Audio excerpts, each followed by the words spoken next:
My name is Haley Strandness, and I'll be attending Westmont College in Santa Barbara, California. It was 9th grade. Mr. Palpin was giving some lecture on Moby Dick. He asked a question, probably on the chapter, The Whiteness of the Whale. Immediately, my class shot their hands up, eager to take this question and impress the class with their vast knowledge. Mr. Palpin scanned the room, looking for some unfortunate soul to call on. That unfortunate student was me.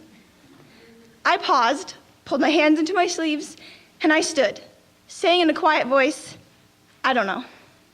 "Haley, yes you do," Mr. Palpin corrected. I stood there, frozen in fear, nothing to say. And I said once again, "It's gone. I don't know the answer." I then sat down, beating myself up for once again looking like a fool. This was 9th grade.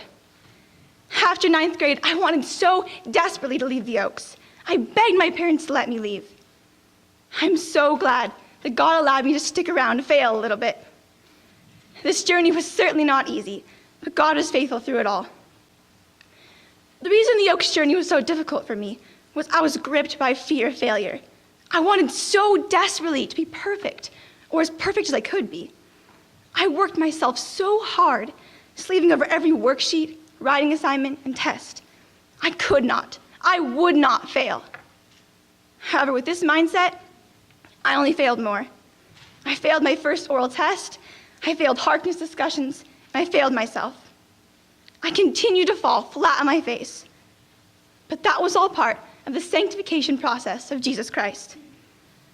For those of you who are consumed with fear like I was, for those of you who are so terrified to fail that you do not participate in Harkness discussions, or your legs shake really badly when you're in your oral test, let it go. Be free from your fear and pride, for we are free. Galatians 1:5 said, "It is for freedom that Christ has set us free. Stand firm then, and do not let yourselves be burdened again by a yoke of slavery." When you are able to let go of fear and let God come in and trust Him for everything, then you will know peace. I wish I had known this peace sooner. 1 Corinthians 12:9 says, "But He said to me, 'My grace is sufficient for you, for my power is made perfect in weakness.' Therefore, I will boast all the more gladly about my weaknesses, so that Christ's power may rest on me." You do not have to give anything to God, because He works through weak things of this world. He works through the frightened freshman in his oral test. He works through the nervous senior in his thesis. Also, Galatians 1:10, "Am I now trying to win the approval of men or of God? Or am I trying to please men? If I were still trying to please men, I would not be a servant of Christ." If we fear God, there is nothing man can do to us. We have no reason to fear because God is on our side, and we must put our trust in Him. My prayer for you is that you will recognize and deal with fear earlier than I did.